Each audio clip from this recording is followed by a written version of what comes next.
Last October, I met with Chris Graf, maybe some of you know him, and I tried to convince him that the Open Science Learning Gate is the best thing in the world. And he was sitting in front of me and he said, okay, Julia, small steps. Yeah, go small steps and then let's see. So today, this is one small step. So we are coming together in the Open Science Learning Gate and we are asking ourselves, so what shapes open science? So we do hear a lot about the reproducibility crisis, we hear a lot about data management plans, we hear about transparency, we hear about trustworthiness, yeah? And everything is somehow connected to open, or sometimes connected to open science and open science practices. And then we start talking, yeah? We go out here, when you walk up and down, you hear open science. Yeah? But the question is, okay, what do we mean with it? So what is it? I'm a professor for education. I'm often asked to give trainings in open science, and it is really interesting what these people expect me to do when they say open science. So, as a community who wants to push open science, we still can decide if we want that, but if we take this room now and say, okay, let's do it, yeah, we want to push open science, it would be actually the best that we meet every week and we exchange our knowledge about what is open science, what did you learn the last week, yeah? So maybe you have a new checklist, so I can use it, yeah? Do you have a new data management plan? Can you give it to me? Yeah? Maybe this is good, so I can give it to my students. So what I want to say is it's evolving quite, not extremely quickly, but it is quickly, yeah? And it is evolving different in different contexts. And I think what we are facing right now is that we as a research community need to somehow connect our knowledge and give it back. So yes, the point is the gate tries to meet every week, yeah, for you, and we give it back to you. I already mentioned all these words. Yeah? So open science is connected to many, many, many things. I don't know if this is true. If you ask me, is that true? I don't know. I just hear people saying it. I read it in texts. I read it in articles. Yeah? So who is now in charge of defining what open science is? For sure, it's not me. Yeah? That is for sure. I am here to present. So what does the gate? It's very easy. We go actually, or we ask open science experts, yeah, to give us their knowledge. Yeah? So it goes through the gate, then to keep on a continuous dialogue on what they know about open science, because as we know, it develops. There's one example which is very prominent, and that is 4 years ago, really nobody used the word research security in the context of open science. Right now, research security is all over the place in open science. So yes, so we are collecting. We give it back to the research community or to the open science, everybody who is interested in open science, and then we ask them to give their knowledge back. Yeah. So for you really to know, everything I show you now is not from the open science learning team. We are just the people who provide it. It comes in, yeah. We analyze it and then we give it back. We do that by an annual report, and this I show you now the report for 2025 on the first findings, because I only have 10 minutes. And we do that by giving workshops and reaching out to people. So, if you're interested, here you can join us as an expert or as an interested person in many, many different ways. There's a website, you can read the report already online. If you want to have a workshop with us, yes, please go to this one, and then you can also upload your material. Maybe for you, interesting to know is everybody who is giving us their expertise, yeah, is a person who somehow published on open science. Yeah, so there is a material behind it. So what I always tell people is, okay, just imagine, yeah, you would read all the papers out. Yeah, you do not have to do that because we collect it for you too. So, who is, for example, a person which used the gate and which gave her expertise? It's Anna, maybe you know her. And so she connected the gate to her material, which is a guide to responsible research. But while she connects this material to the gate, we also ask her some questions. Yeah? So, for example, there's one question is, okay, what is your understanding of ethical publishing? And she says that the presentation of research results is important for its trustworthiness. Yeah? So this is just an example for you to understand. We also have Rachel Hayward. She says the word transparency is very closely connected to open science, and that's the methodology used to put it together should be transparently reported. We also have Max Beck, maybe you know him, and you can see he also defined or tried to describe some of these words which are running around or are connected to open science, and this is always then connected to a publication they have. And the last one I want to mention actually in particular, because I really love this one, it's the Open Science Land from organized by Doreen, they're from Germany, from the ZBW. And yes, she also answered or described some of these guiding thoughts on open science. Okay, so you understand the concept. A lot of people getting there in the gym. So, what could we find in the knowledge we collected from the open science community for 2025? So we also asked about solutions, ideas and needs, and we are going now really abstract. Yeah. So the example from the lab was like one specific discipline, and labs and a working lab. And I heard you talking a lot about standardization. I find that really interesting. So we here are on an interdisciplinary level. So it's a question of, okay, what is open science? What are open science practices? And how can we actually implement them? Why is it important? So experts conclude that trust and transparency form the basis for an open science adoption. So without that, we cannot do it. So it's a means and end job here. This is interesting. How do we do that? If we don't have trust and transparency, but we want to do it, but we do need it somehow. So it's a chicken and egg problem. Education and early integration of open science principles for sustainable cultural change. There should be knowledge exchange in open science practices. There should be guidance and efficient policy frameworks. Flexibility and also contextual sensitivity should guide the design of policies, infrastructures, and incentives. And then data management tools combined with AI support, but requirement of responsible data management as a cornerstone of responsible AI integration.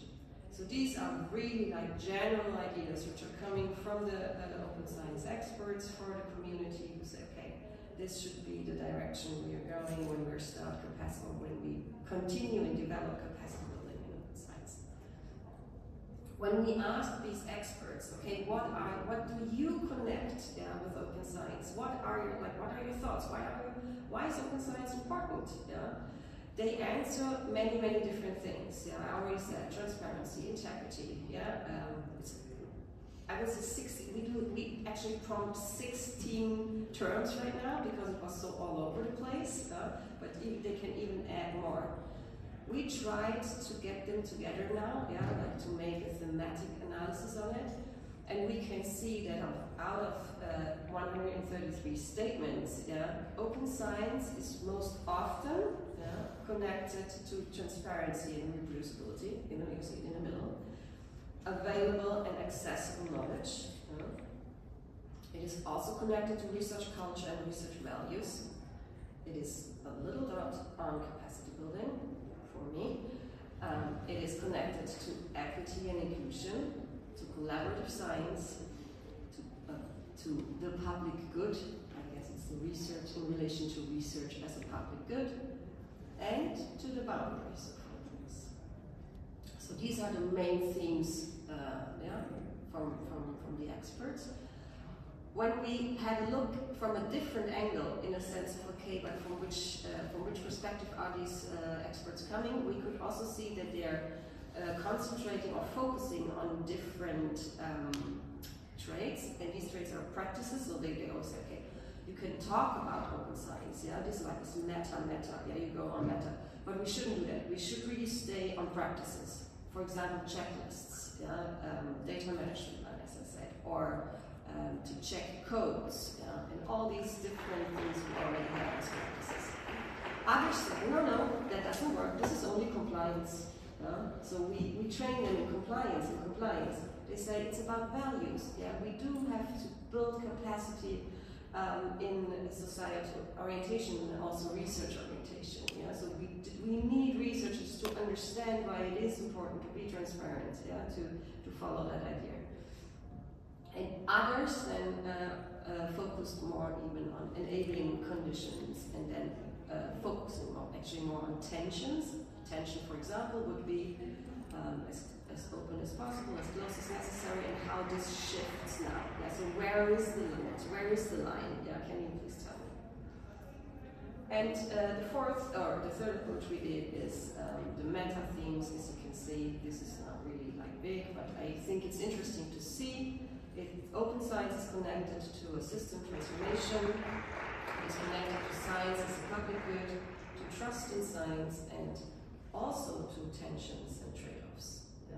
So, what are we trading when we follow open science practices?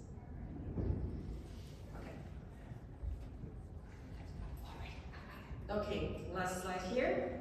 You can see from these open science experts what they choose as most important, and what they don't choose.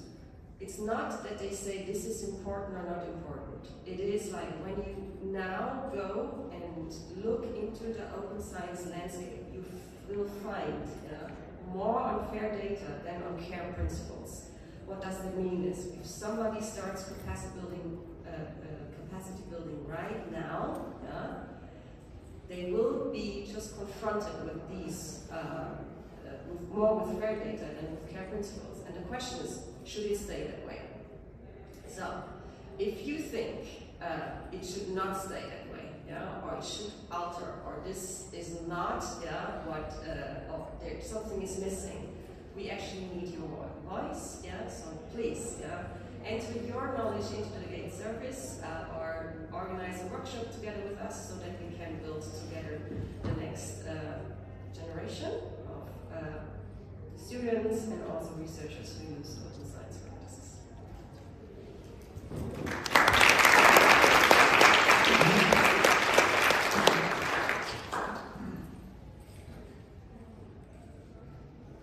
Thank you.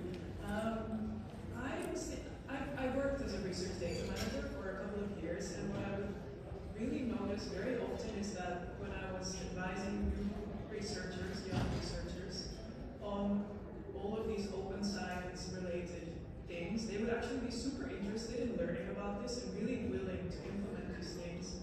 And then they would go out to their research environment, talk to their PIs, and the PI would be, well, don't bother, that's way too difficult. Do you have any thoughts on how sort of that willingness and the awareness in researchers relates to this sort of culture of we don't want to change our current practices because it's too much work? I do know, so yes, this is also my experience, like when I give trainings and then get feedback. I think actually trainings are only really effective if they fit the culture they're in. So of course trainings can also alter something, in the sense of they can start a spark, and maybe then it carries on later on, and not in that environment. So what I always suggest is should come from different angles, not only training. Training is one part, but policy making is another part. Talking to leadership, to role models. So what the GATE is doing is actually we are talking to all these different stakeholders. So this talk right now was for researchers. We also have a talk for funders. We have a talk for policymakers. We have a talk for all these different parts which have to come together somehow. But what we realize in the data actually, which we are getting from the open science experts, is that policymakers see the topic differently. So when they say open science, they have something different in mind. So that's where we want to help. We want to show that, describe that, explain that a little bit, so that the connection can be better.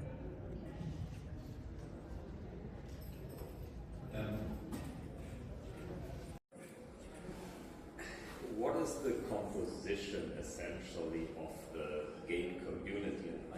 that because we do have a very, very enthusiastic open science community to which we owe a lot, I think, in terms of promoting integrity, ethics, etc. That, however, sometimes is, at least in my perception, so enthusiastic about open science that they partly miss certain blind spots, distributional aspects, etc. Something Rose Bernabé gave a talk on today. My question would be, are these not necessarily critically but constructive perspectives reflected in this community, or is this a community of enthusiasts which then normally come disproportionately from natural sciences, biomedicine, sort of the science fields? I think the term open science kind of alludes to the slight bias that's in there somehow. Second part of that question is, I think predictably open science will come under pressure from research security. That's something we know, we already do see, and these pressures are mounting. Does the community that's underpinning the gate, including perspectives from research security specialists, in order to ensure that the materials you're collecting, the stuff you're advocating, is also reflective of these challenges that researchers who you try to educate will be facing in their day-to-day research? So I start with your second question. So what we're doing is when we ask, when open science experts are open to give their knowledge to the gate, we have these open questions. What are your guiding thoughts on? Yeah, and then we collect that. The second step is we prompt them with specific terms. Yeah. So, for example, do you think is integrity important? Yeah, in your material? And if yes, or when yes, why? And every year we change these prompts, and we change these prompts by looking at what did the experts add as you are still missing. Yeah? So they give us the information. You are missing this, and this. Yeah? So right now, if you go to the gate service, you are already prompted in another way than last year. And we can see it changes. Yes? And we will also give back this information. Research security didn't get into the prompting, but it was already mentioned, but it's not as high. Why? Because it always has to be connected to material, and I don't think that there is material out. There's already discussion out, but not material. I forgot your first question. It's composition. Oh, the composition. Okay, very quick. Very quick. Yeah. Very quick. Yes, it's completely open science experts. What we have as a second strand is we do the workshops, and we do these workshops with people who are not from the open science community. Yeah? And there we get the other information in. But we see there's a huge gap, so we try to help.